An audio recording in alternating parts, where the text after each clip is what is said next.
Hi, and welcome to the Consulting Specifying Engineer video discussion. I'm Amara Rasgus, the editor of Consulting Specifying Engineer, and today I'm at Cummins, Indiana facility for the S17 Centum series launch. Hey, Emily, thanks for having me. Hey, Mara, how are you? Good. As I mentioned, we are in Seymour, Indiana, and we're at the Cummins facility. We're going to be focusing today on power generation. With me is Emily Scheuerell, the Cummins Power Generation Global Engineering Leader. Emily leads the Cummins Power Generation Segment Engineering Organization, overseeing gensets, transfer switches, battery energy storage systems, or BESS, and switchgear solutions. So, Emily, let's kind of kick this off with some of the basics. Let's look at the power generation industry from a very high-level overview. When you look at power solutions for commercial buildings like hospitals, data centers, large office spaces, how is Cummins adjusting its engineering innovation when it comes to power generation systems, like thinking about resiliency or sustainability? Yeah, that's a really great question. And I think being here for the Centum launch is such a good hook into that question. Because what Cummins Power Generation is looking at is a couple things. One, in terms of resiliency, we're always offering the best power in terms of reliability and durability so that the genset's there for their customer at the time. So that does not change over time, at least for Cummins. The other thing in terms of sustainability too, the Centum Force product line offers a very high density product. And so in that sense, then it can fit into a smaller footprint, making the product and the installation more sustainable. And then in addition, all of our engines support the HVO fuel, and then in fact for the Centum Force or the Centum product line, it's the low NOx. Okay. And what major design specifications do you see shaping gensets or switchgear or transfer switches in the next, 1 to 5 years for commercial buildings? For that, I think there's a couple things on our minds for what's shaping it. One is, there is changing regulation. And a really good example of this is the cybersecurity and anti-tampering in terms of regulation coming out. So we'll see changes related to that, number one. Also, the power of, control schemes will continue to increase and play a role, including building out more intelligence into control schemes and more decision-making into that as well.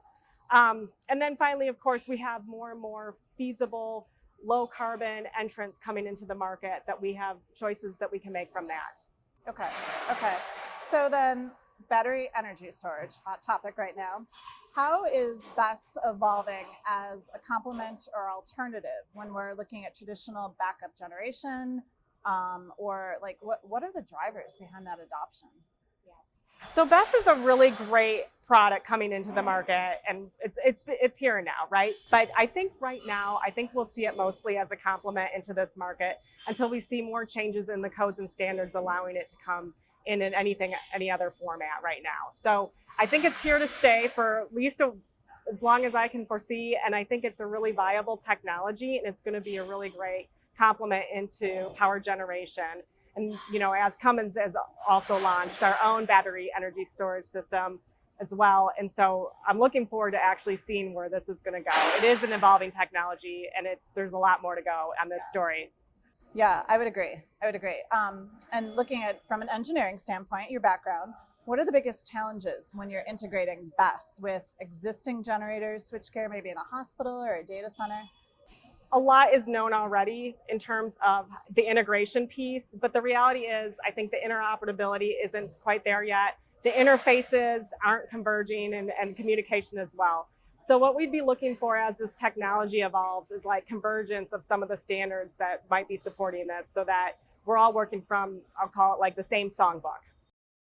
Transfer switches, speaking of switching, and switchgear are often the hidden backbone of reliable power. What technical innovations are making these systems more efficient or reliable? And we're talking electrical engineers here. What's in it for them? Yeah. So I think in terms of like transfer switches, for example, Cummins has a new transfer switch product line with contactors that are improvements in safety and the way that performs. And then on top of that too, you still have that really great power command controls platform for communication, protection, performance, and power quality as well. And I think, for power generation, we're going to continue to see this space evolve as we have more and more innovation going in onto the control schemes and the different control platforms that's out there. Okay. Looking at predictive maintenance and controls, they're gaining ground in commercial power systems. How is Cummins leveraging those digital tools or engineering approaches? Like you're looking at reducing downtime, for example. What is Cummins doing? Yeah, so Cummins does have a lot already available today in terms of predictive, just different methods of maintenance, like predictive maintenance or intelligent maintenance. And we have digital solutions as well, including solutions that communicate to our Cummins Care Center as well. I think, though, in terms of power generation, right, there's still a lot of choice on the market. So customers really vary in the range of like how much folks want to be connected versus how much folks want to be standalone. And so I think it's a market that's going to continue to evolve. And I don't know as though we have like one size fits all for everyone out there because of the amount of customer choice that's out there right now. Right. So no crystal ball. No crystal ball. All right, well, here's a crystal ball question. Looking ahead 5 years, what specific advancements in BESS technology, like controls, safety, interoperability, what advancements do you think electrical engineers working in buildings should prepare for? Yeah, so we mentioned earlier some of the changing regulations. I think there's more work to do in interoperability, particularly with some of the emerging technologies out there. And then I think we'll be increasing our knowledge base in terms of training and safety for some of our newer technologies as well.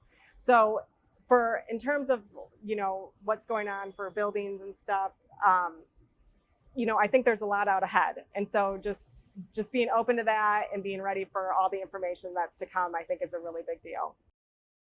Okay. Thank you. Thanks. Thank you for that overview. Appreciate it. And I am thrilled that we are here in person and able to connect. This has been fantastic.